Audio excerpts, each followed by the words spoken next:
Vamos a continuar con Romanos, hermanos, con la gracia y la dirección de Ruach HaKadosh.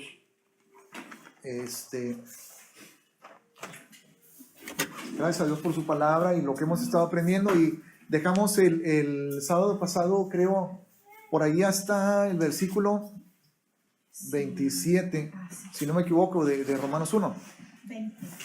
20. ¿Va a ser 20? No. Creo que sí, llegamos hasta el 27. Hasta el 27. Pues está muy clara la palabra, hermanos, en cuanto a lo que el Señor aborrece. Ahora, tenemos que ver el pasaje completo. Desde que Pablo comienza a darles esta revelación, esta enseñanza a los romanos, Pablo comienza con el Evangelio, ¿verdad? Y dice que el Evangelio fue prometido a través de los profetas en las Santas Escrituras, en las Sagradas Escrituras. Luego examinamos qué es el Evangelio, en qué consiste. Y bueno, pues viendo todos los pasajes que hemos considerado, Ezequiel, Jeremías, Joel y otros pasajes que hemos considerado, hermanos, pues vimos que el Evangelio es, en primer lugar, la salvación de Israel, porque esa es la promesa, ¿ok? Esa es la promesa. La unificación de las dos casas de Judá y Efraín, que se va a completar, hermanos. Hay ciertas promesas que no se van a cumplir en su totalidad o en toda la extensión de lo que esa promesa incluye hasta la venida del Mesías. Entonces, en la venida del Mesías, por ejemplo, las tribus extraviadas, aquellos que no hagan su aliyá de aquí hasta el milenio, bueno, en el milenio todos van a regresar. Todos van a regresar. Ya no va a haber ni un solo israelita fuera de su tierra, de la tierra que Dios prometió. Luego vimos que parte del Evangelio es la inclusión de los gentiles, y ahí es donde entramos nosotros, porque se nos abrió la puerta, se nos ofreció la adopción y nosotros la aceptamos, ¿verdad? O sea, el rey tenía su pueblo, el rey tenía su familia, pero después de que la salvación vino primero a ellos, y que por eso Yeshua les indicó a los 70, vayan a las ovejas perdidas de la casa de Israel y no entren a aldeas de gentiles. Evidentemente no es porque el Señor no quisiera salvarlos a ellos, sino porque Él estaba respetando el orden y el diseño, el plan, conforme Él ya lo había revelado a través de los profetas.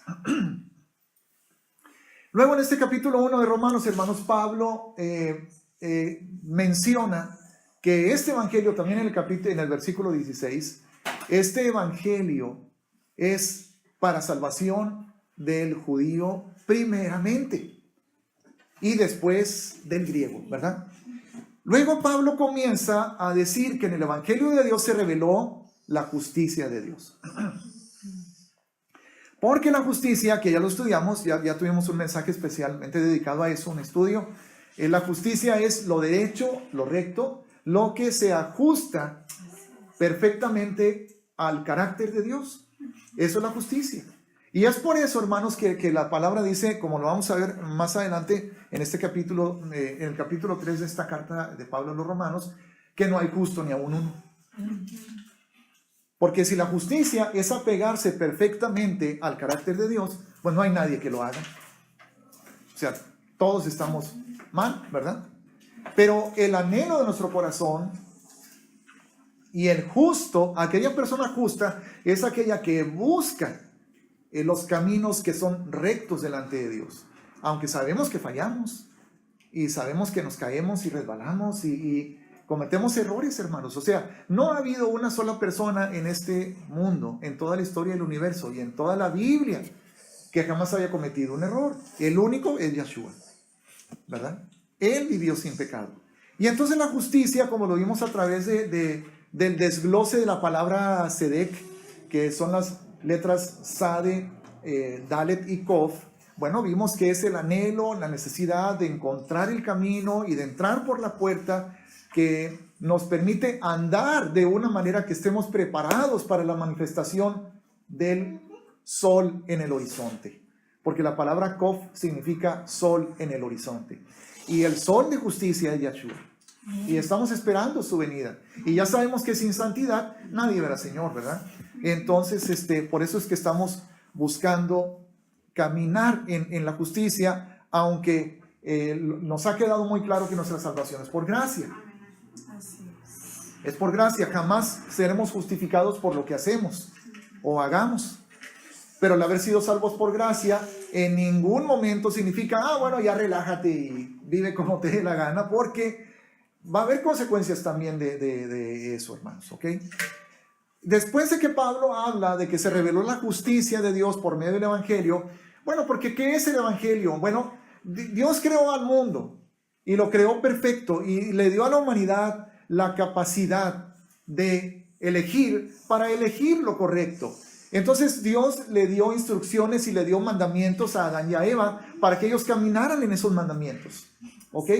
Pero entonces ellos fallaron, ellos desobedecieron, se apartaron de la justicia de Dios. Ahora, ¿qué es el Evangelio? Bueno, el Evangelio es: tú sabías que tenías que morir por haberte apartado de mi justicia. Yo te lo advertí, el día que de él comieres del árbol, del fruto del árbol del desierto, morirás.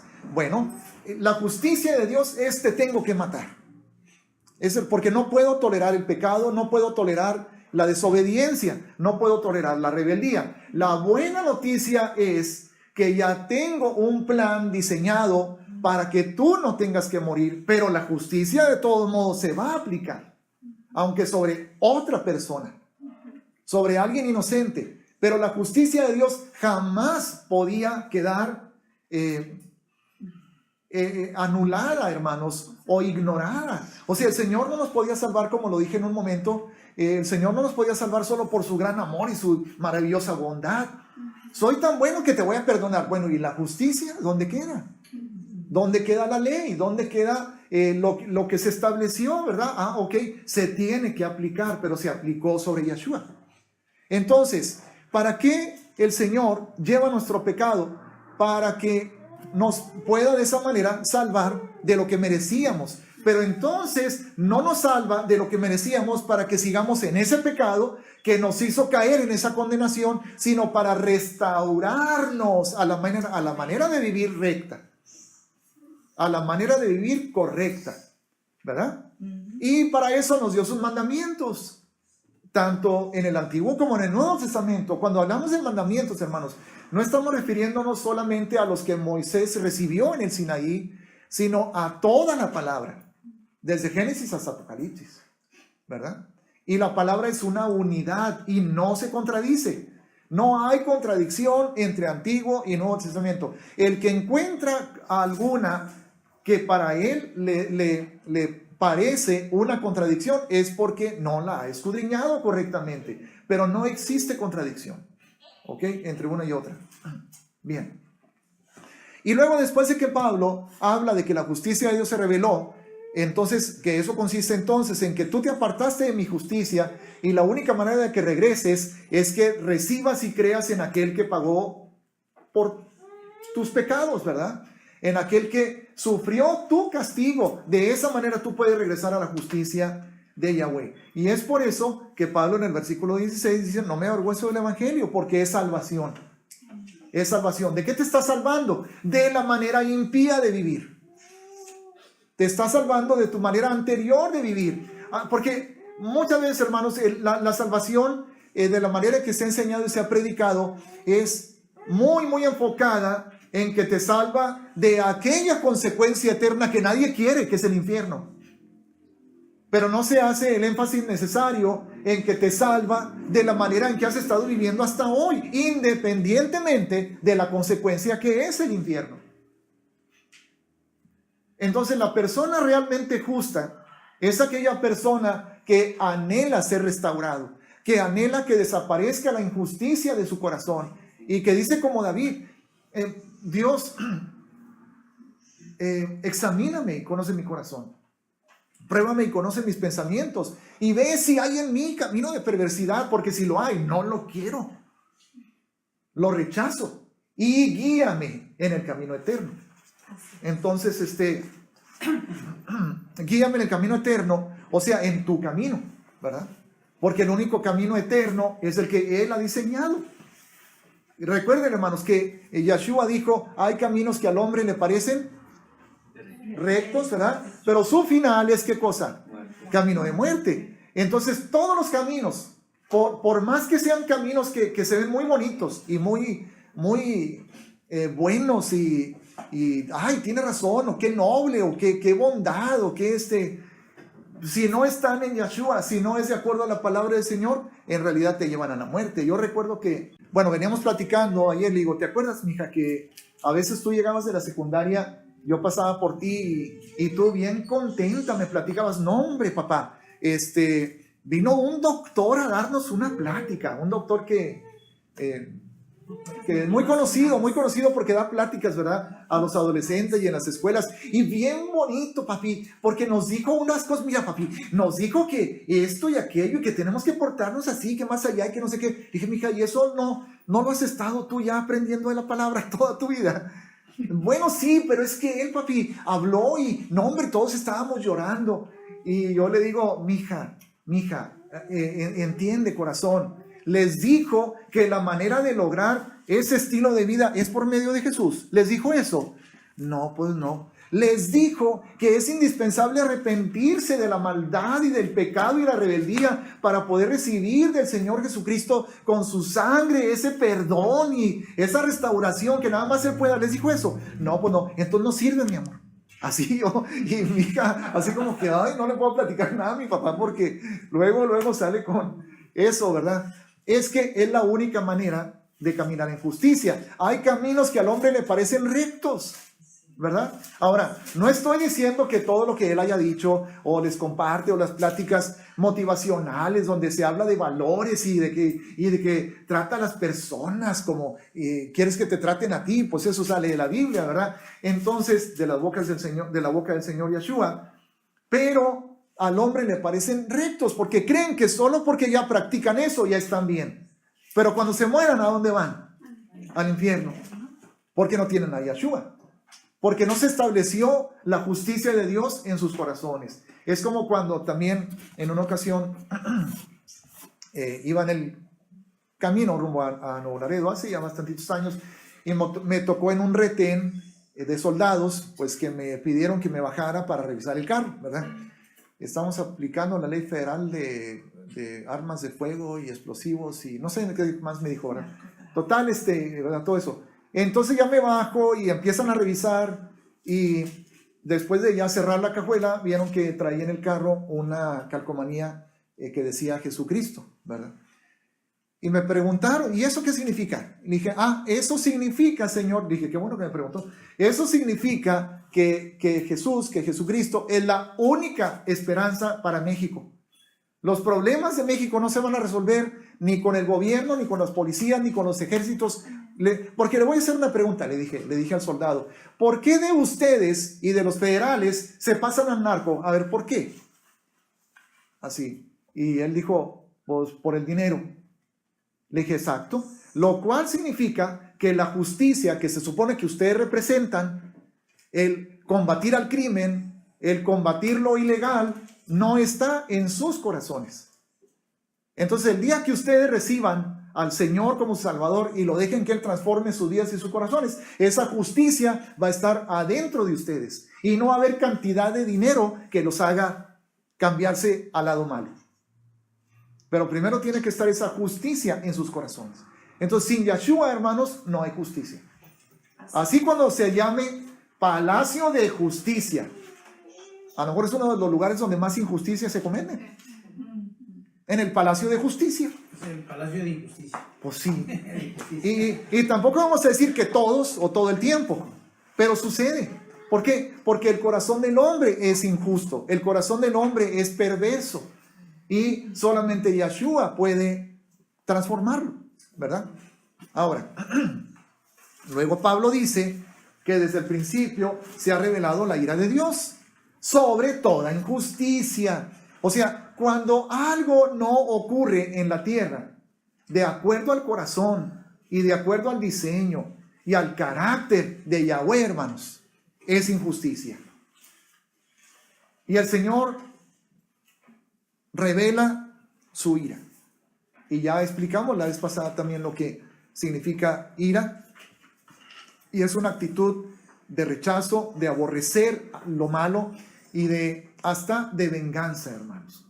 Es una actitud de venganza. Pero también ya explicamos cómo ese tiempo de venganza todavía no llega, pero va a llegar.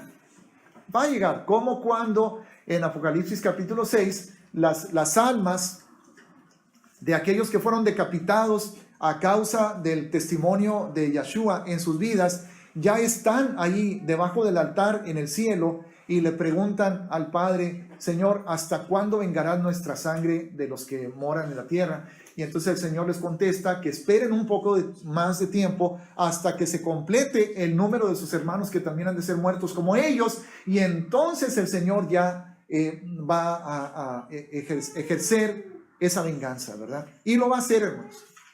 Él dice: mía es la venganza. Y es por eso que a nosotros nos dice que no nos venguemos nosotros mismos, porque a Él le corresponde. Y hay otro pasaje, parece que es Jacobo, no me acuerdo, no estoy muy seguro, pero donde dice: la ira del hombre no obra, ¿qué cosa? La justicia de Dios. La ira del hombre no obra la justicia de Dios. Deja que sea Dios el que se enoje. Deja que sea Dios el que ejerza venganza. Pero tu ira no va a producir la justicia de Dios. Porque tu ira es: tú me la hiciste, tú me la pagas. ¿Verdad? Ahora, si tú aplicas eso, ya lo vimos también a través de la parábola de los dos deudores. Tú me la hiciste, tú me la pagas. Entonces te estás poniendo en una posición donde Dios te va a decir: tú trataste a tu hermano bajo el principio de tú me la haces, tú me la pagas. Bueno, ¿qué tal? ¿Qué te parece si ahora yo te digo a ti: tú me la hiciste, tú me la pagas? ¿Verdad? Entonces, por eso que la ira del hombre, hermanos, no obra la justicia de Dios.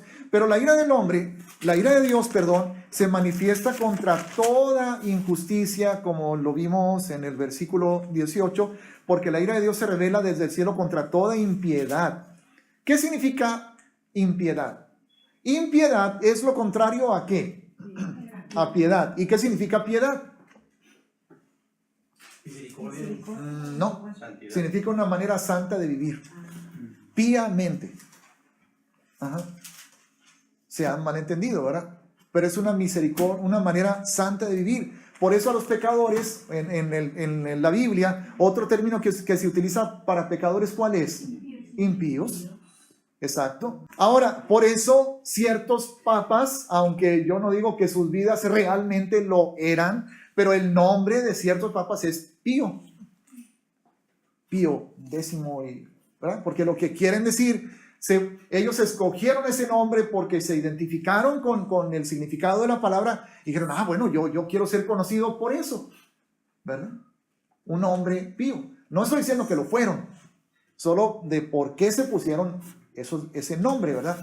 Entonces, impiedad es lo contrario de piedad, que es santidad. La ira de Dios se revela desde el cielo contra toda impiedad, o sea, contra todo lo que va en contra, hermanos, de la santidad de Yahweh.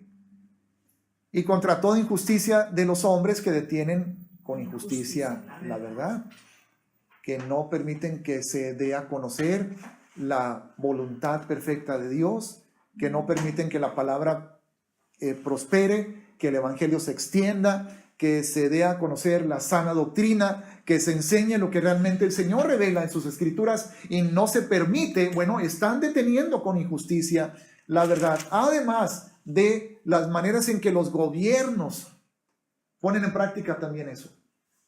Si por ejemplo, se predica la verdad de la palabra, como está aquí en el capítulo 1 de Romanos, cuando habla de que los hombres cambiaron el uso natural de la mujer, acostándose hombres con hombres, y también las mujeres acostándose mujeres con mujeres, y el gobierno de pronto emite una ley que diga: si alguien predica eso en su congregación, ya va a ser un crimen. Ellos están deteniendo la verdad con injusticia, ¿verdad? Hay muchas maneras de detener la verdad, hermanos. desde las formas más sencillas, cuando no queremos decirle a alguien algo a alguien, porque pensamos que se va a ofender, y es que no es que queramos ofender a las personas, pero muchas veces nosotros mismos detenemos la verdad porque no queremos ofender a alguien. Entonces, de todo vamos a dar cuentas, ¿verdad?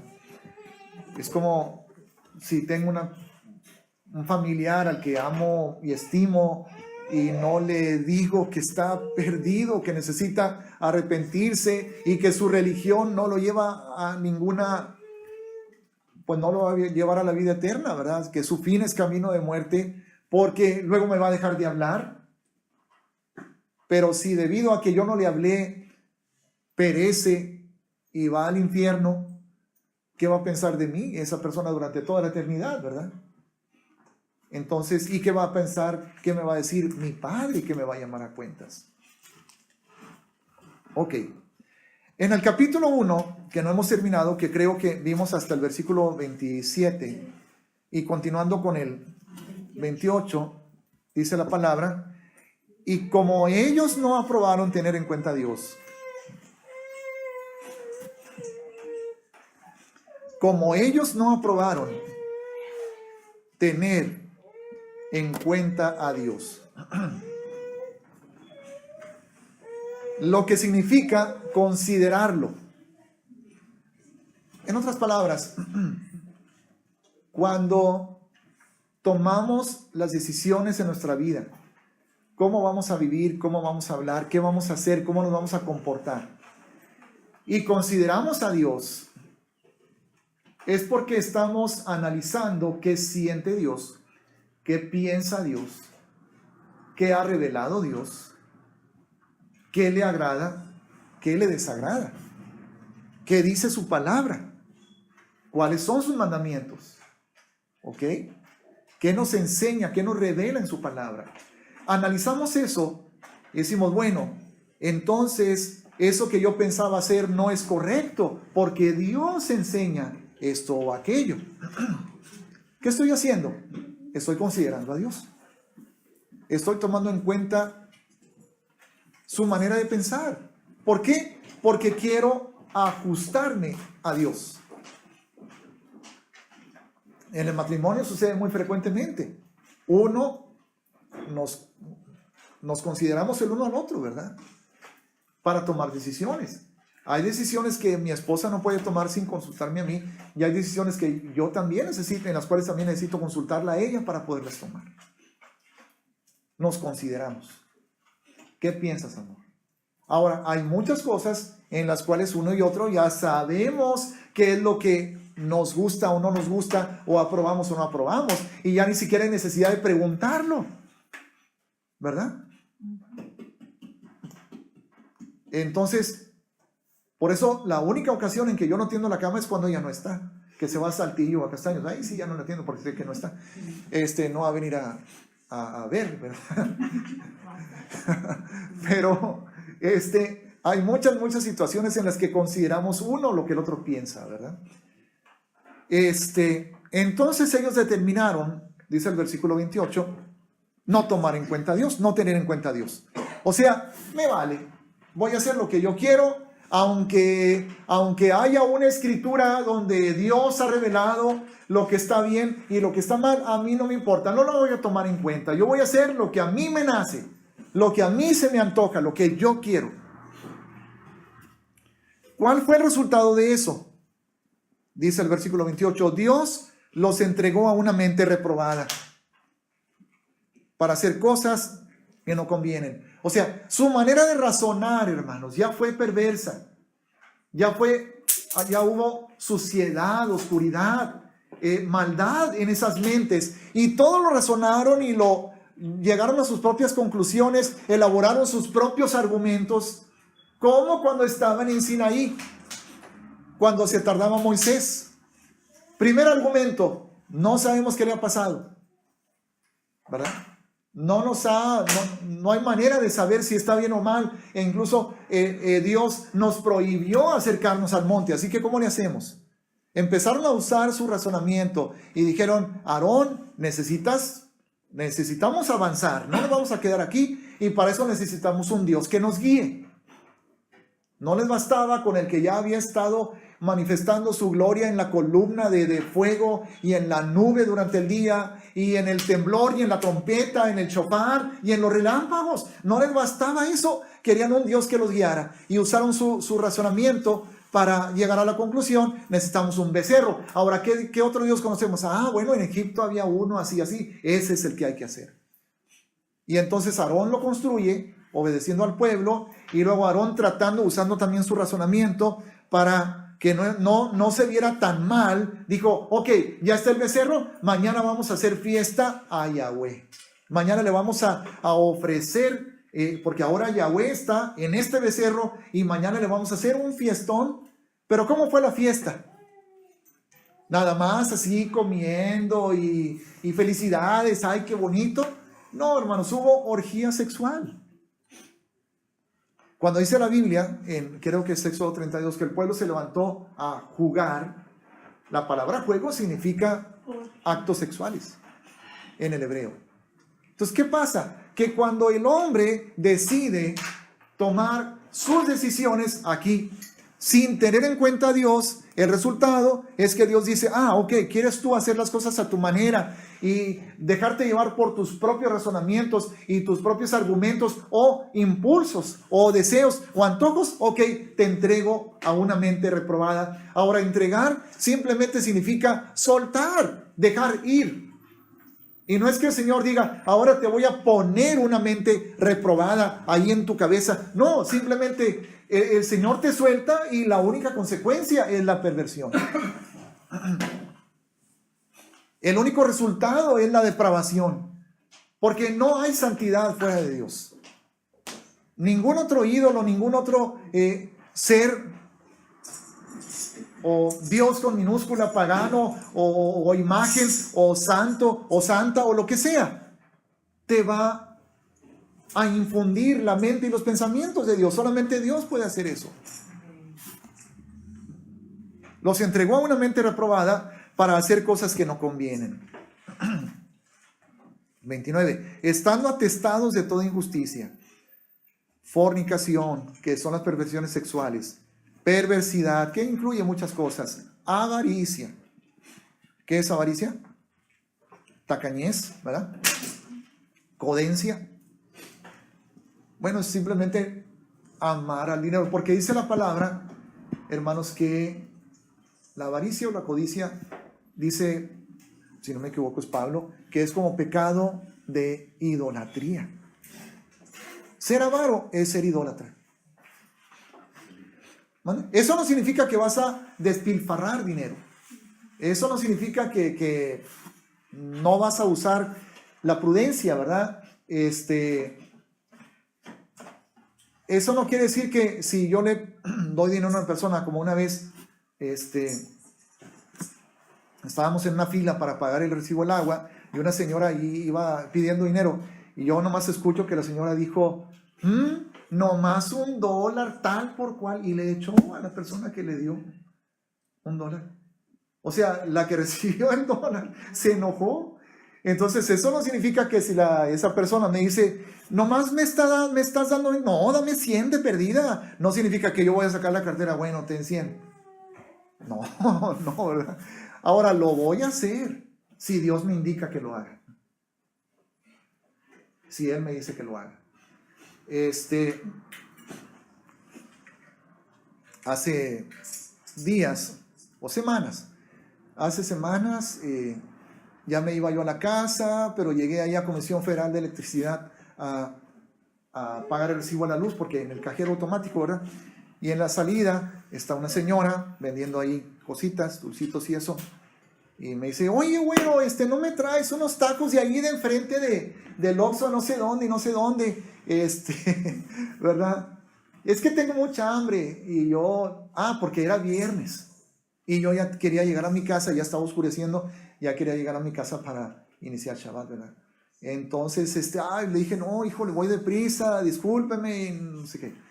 Ya me fui, ya estando en el carro, una vocecita muy clara, que ya sé de quién es, de mi padre, me dijo, regrésate y pregúntale que cuántos quiere.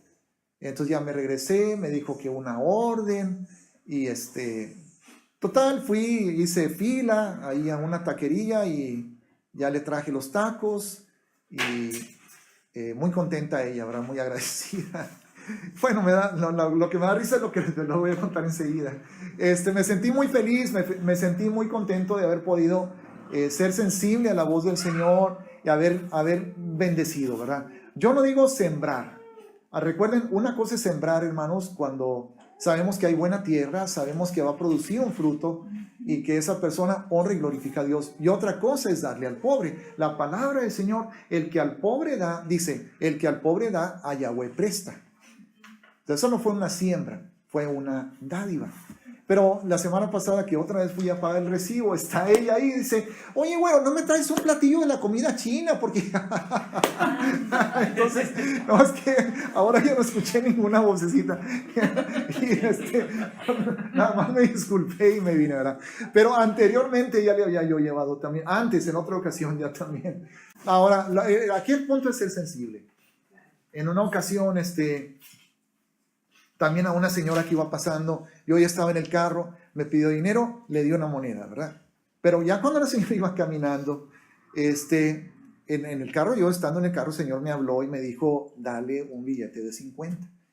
Y entonces me bajé del carro, fui con ella, le dije que el Señor me dijo, y le dije que el Señor me dijo para que ella supiera a quién darle las gracias, a quién agradecer, ¿verdad? Luego ya le pregunté si conocía al Señor, me dijo que no, le presenté el Evangelio brevemente y oré por ella para que recibiera al Señor en su corazón. Entonces, pues, gloria a Dios, ¿verdad? El punto es ser sensible, pero el hecho de no ser avaro no significa que seamos imprudentes, hermanos. No significa que a cualquiera que nos diga, incluso, préstame o lo que sea, hay que buscar dirección de Dios. Yo he conocido muchas situaciones de personas que se enemistan, se dejan de hablar porque uno le debe dinero al otro y se hace el que no escucha y no le paga, y por eso es muy delicado eso, es muy delicado. Pero la avaricia es como pecado de idolatría. ¿Por qué? Porque tu Dios es el dinero, porque te da miedo desprenderte, porque sientes que dependes de Él, que no vas a poder hacer nada si no lo tienes, ¿verdad? Entonces tu confianza está en el dinero en lugar de Dios. Dice aquí también maldad, llenos de envidia. ¿Qué es envidia? Sentirnos mal porque alguien tiene lo que yo no tengo, ¿verdad? Eso es envidia. Homicidios. Muchos dirán, ay, de buenas que eso yo jamás lo he hecho, jamás he matado a una persona. Bueno, nada más recordemos que Juan dice, el que aborrece a su hermano es homicida. Bueno. Contiendas, que significa conflictos, pleitos, engaños y malignidades. Murmuradores, o sea, ¿qué es murmuradores? Como hablar a espaldas de alguien, ¿verdad? O como estar en contra tal vez de una autoridad y hablar negativamente sin que se dé cuenta, murmurando, como uno de los pecados que la palabra dice que el pueblo cometió contra Yahweh en el desierto, fue murmurar. El Señor dice, murmura contra mí el pueblo. ¿Por qué? Porque no es justo, aquí nos trae y ni nos da agua y ni nos da comida, o ya nos cansamos de este maná, ya queremos carne, murmurando, inconformes. Ok. Detractores. Detractor o detractar también significa criticar, atacar verbalmente a alguien, oponerse, ¿sí? Detractores, aborrecedores de Dios, o sea, de plano lo odian, hermanos. Injuriosos, la injuria también es dañar, ofender, maltratar verbalmente a una persona.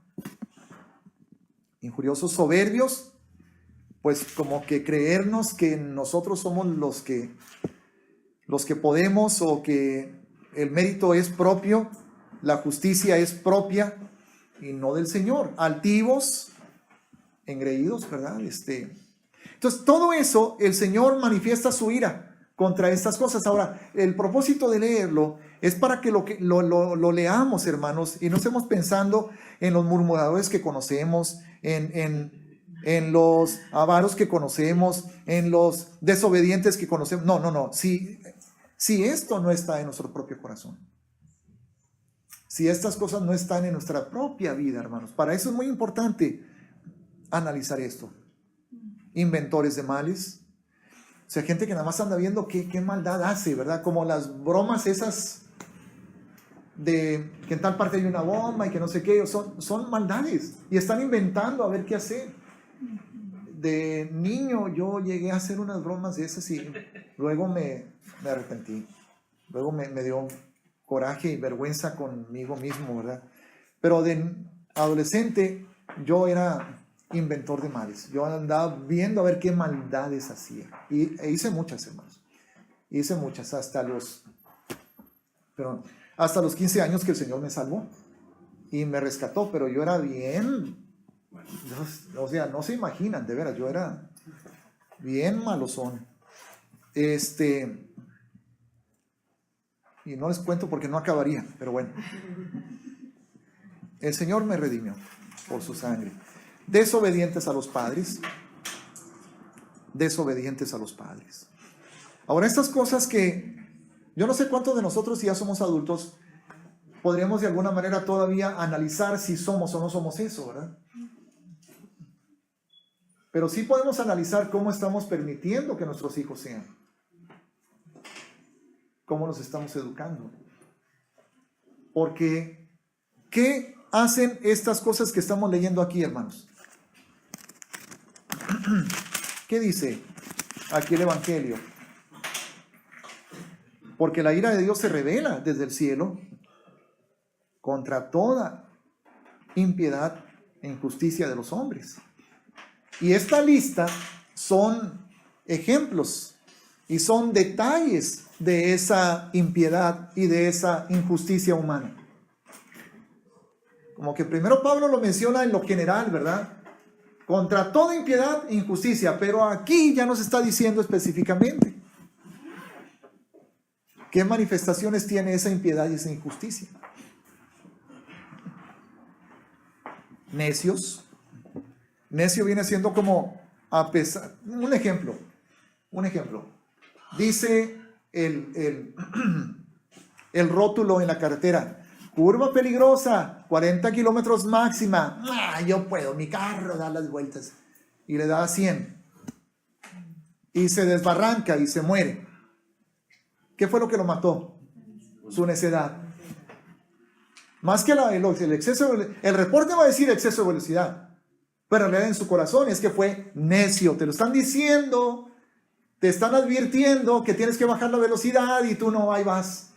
A lo mejor se combinan otras cosas como imprudencia, ¿verdad? Y cosas así, ¿verdad? Pero en realidad es la necedad, porque ya te lo advirtieron. Y a pesar de eso, sigues adelante con ese comportamiento, con esa actitud, ¿verdad? Desleales. ¿Qué significa desleales? ¿Qué significa ser leal? Fiel.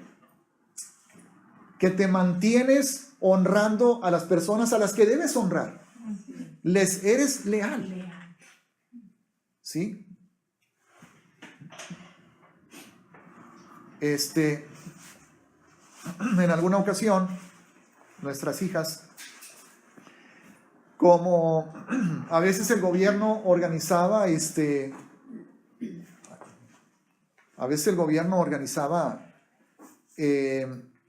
actividades donde invitaban a los niños de las diferentes casas hogares.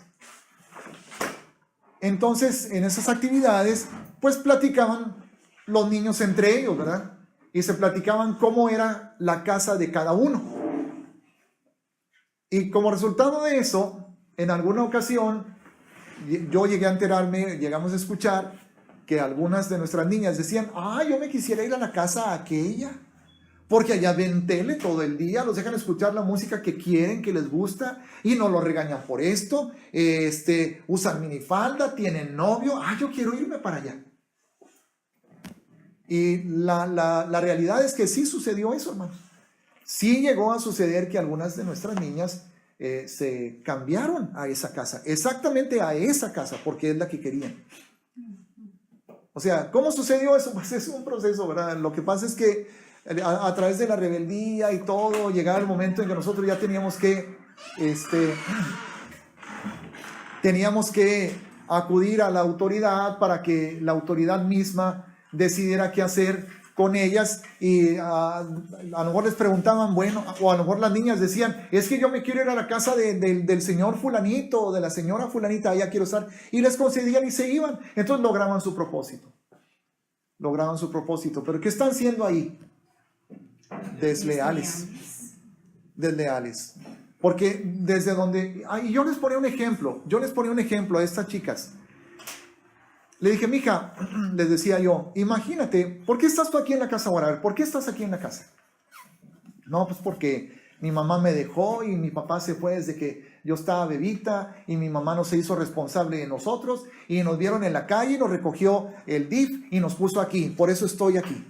Ok, digo, ahora imagínate una situación así ideal, idónea.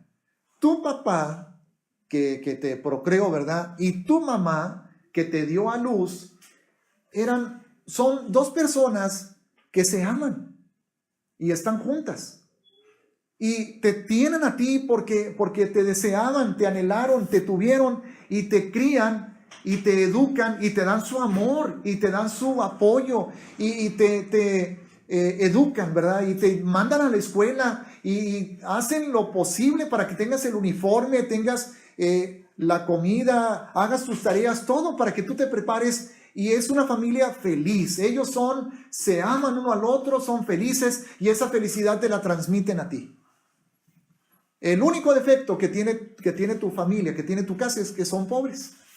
Ese es el único defecto que tienen, pero hay mucho amor, hay mucha armonía y tú los ves a ellos contentos. Los dos tienen que trabajar y se hacen garras con la cuestión de la economía, pero como sea, sacan adelante todo. Dime, ¿te gustaría que esa hubiera sido tu realidad cuando tú naciste? Sí. Evidentemente dicen que sí, ¿verdad? Les digo, bueno, ahora imagínate que tú estás en la escuela y tu papá te lleva caminando a la escuela porque no tiene carro. Él anda en autobús, pero a ti te lleva a la escuela caminando. Y te recoge también caminando. Pero tienes una amiguita, compañerita del salón, que sus papás pues están, ¿verdad?, bien económicamente. La llevan a la niña en carro nuevo, la casa de ellos está grande y un día te invitan a hacer una tarea a la casa de ella. Entonces, ay, mami, ¿me das permiso? Sí, mijita, vaya, mija. Y tú llegas al casonón, hay un recibidor y luego en la sala una televisionsota grandota, de alta definición, y tienen videojuegos, y en el patio tienen hasta alberca, y la niña en la recámara tiene su propia televisión, y no, hombre, tienen chorros de cosas, y ellos hacen vacaciones de ir a playas y a Europa y todo, y un día la niña te dice, oye, ¿no te gustaría que mi mamá te adoptara y mis papás? Y así vas a poder tener todo esto. ¿Tú qué les dirías, mijita? ¿Tú qué le dirías? Aquí vamos, somos ricos y todo, te adoptamos. Irías a la casa de tus papás y les, ¿saben qué, papá y mamá? Ya decidí que quiero otra familia. Ustedes no, porque aquí somos pobres. Siempre que yo planteaba esa situación a las niñas me decían, no, yo no haría eso. Y entonces yo les decía, entonces, ¿por qué lo estás haciendo ahorita? Entonces, ¿por qué aquí sí nos estás cambiando? Porque hay otra casa donde hay algo mejor, donde hay otros privilegios, hay televisión y todo lo que has recibido aquí, el amor, el apoyo, la orientación, la disciplina, ya no sirve. Porque allá están las cosas, mejores cosas. Entonces, hermanos, eso es un ejemplo de deslealtad, ¿verdad? Cosa que es difícil que los niños capten o analicen. Pero pues nosotros sí tenemos que analizarnos cómo estamos nosotros también en estos aspectos. Sin afecto natural. Afecto. Ahora, porque hay un afecto natural, hermanos. Es decir, no quiere decir que una persona que no conocía a Dios o que no tiene a Yahshua en su corazón no puede sentir un amor genuino. Los padres se supone, ¿verdad?, que aman a sus hijos, las madres aman a sus hijos, pero eso está desapareciendo también. Porque ya hay padres que aborrecen a los hijos e hijos que aborrecen a los padres. Ya no hay un afecto natural entre amigos, entre parejas. También el afecto natural tiene que ver con la relación que Yahweh diseñó entre un hombre y una mujer. Ahora ya no es un afecto natural, ya va contra naturaleza. Entonces, toda injusticia, hermanos, es apartarse del diseño de Yahweh. Para no dejar la lista incompleta, implacables significa que no se detienen ante nada. Sin misericordia.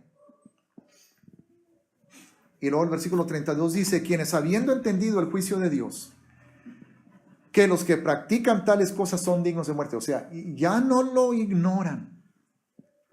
Han entendido. Ya se les ha dicho que Yahweh reprueba esas conductas. Y que va a llegar el día, les guste o no, que van a enfrentar el juicio de Dios, hermanos. Y que van a ser condenados. Y van a tener que sufrir el castigo eterno del infierno. Y dicen, como quiera, nada, me vale. Sí, ya lo sé, ¿y qué? Hay gente que piensa de esa manera, hermanos. Ahora, cuando una persona rebelde o cuando un hijo no quiere o una hija no quiere caminar en la senda que sus padres le han enseñado de parte de Dios, probablemente con las palabras, esa persona, ese hijo o esa hija no ha dicho, yo sé que me voy al infierno, pero me vale. A lo mejor no lo ha dicho con las palabras, pero lo está demostrando con su comportamiento. Porque ya sabe la consecuencia, ya sabe el final de ese camino. Y ahí va. Si tú vas en un auto y hay una carretera y es de noche y una persona te detiene y te dice, oye, ya no sigas porque había un puente ahí, pero el puente se cayó y está el barranco. ¿A poco sigues manejando por ahí? Das la vuelta y te regresas, ¿no? Bueno, pues hay personas tan necias que sabiendo que está el barranco enfrente, que sabiendo que está la muerte, que está la consecuencia, que está la maldición, ahí van. Pero bueno, y a nosotros lo que nos queda, pues seguir creyendo en la misericordia del Señor, ¿verdad? Y orando, intercediendo, pero esa es la necedad humana, hermanos. Quienes habiendo entendido el juicio de Dios, que los que practican tales cosas son dignos de muerte, no solo las hacen, sino que también se complacen con lo que las practican. Se complacen con los que las practican. O sea, como que se echan porras unos a otros, ¿verdad? Y a lo mejor hasta competencia, saber quién es más perverso, a ver quién es más pecaminoso o más impío, no lo sé. Pero bueno, hemos terminado el capítulo 1, hermanos, y a lo mejor no es una porción de la palabra que nos traiga así como que, wow, qué emoción, qué maravillosa revelación, pero es importante. Es importante, hermanos. Miren, no podemos valorar la salvación si no entendemos de qué fuimos salvados. No podemos valorar, no podemos alabar y glorificar al Padre por la vida eterna que nos espera en su presencia si no captamos lo horrible de lo que nos esperaba si no lo conocíamos a Él, si no lo hubiéramos conocido a Él. Entonces es importante. Ahora también es importante conocer esto porque esto es una realidad hoy en día, hermanos. Todo esto sucede hoy en día. Entonces cuando nos topamos con alguien que no conoce al Señor, algo de esto tiene esa persona, o varias cosas, o todas. Entonces tenemos que estar preparados, hermanos, para poder guiar a la persona a identificar en qué está, cómo está su corazón, para guiarle al arrepentimiento. Porque si no ayudamos a las personas a identificar el problema, la impiedad, la injusticia, la maldad de su corazón, ¿cómo lo vamos a guiar? ¿Cómo lo vamos a guiar a arrepentirse de eso? Tenemos que saberlo guiar. Porque una cosa es, hermanos, es predicar arrepentimiento, estoy muy en general. Tú pídele perdón al Señor por todos tus pecados. Y está bien, no digo que no. Y si una persona lo hace genuinamente, claro que el Señor le escucha y cuando recibe esa persona la sangre del Mesías va a ser limpio de sus pecados. Pero muchas de estas cosas se convierten en ataduras y en maldiciones, hermanos. Y no podemos nada más así. Es como cuando una persona se levanta. ¿Cuántas veces han escuchado ustedes, hermanos? Yo lo he escuchado aquí. Lo he escuchado en reuniones de pastores. O sea, que alguien se levanta y dice, hermanos, pues, si en algo he ofendido a alguien, pues yo les pido que me perdonen. ¿Cómo? Esa es la manera correcta. No es ir con tu hermano y decirle, perdóname, hermano, porque hice esto contra ti, porque hablé mal de ti y te calumnié y porque te robé o te quité lo que te pertenecía. O sea, perdóname directamente. Como si en algo he ofendido, perdónenme. Pues qué fácil. No es un arrepentimiento genuino. Entonces es importante también, hermanos, no es que también le vayamos a sacar toda la sopa a las personas cuando las evangelizamos, pero sí tenemos que decirles que hay cosas que ellos tienen que confesar directamente. No hace mucho tiempo me sucedió. Un hermano, un consiervo con el que estuve platicando, él hablaba de algunas cosas de su vida, de su pasado, y luego yo le pregunté, oye, y específicamente por eso que tú estás platicando, ¿le pediste perdón al Señor? Y dijo, no. Y le pregunté, ¿y le pediste perdón a tu esposa? Y dijo, no. Y es muy importante.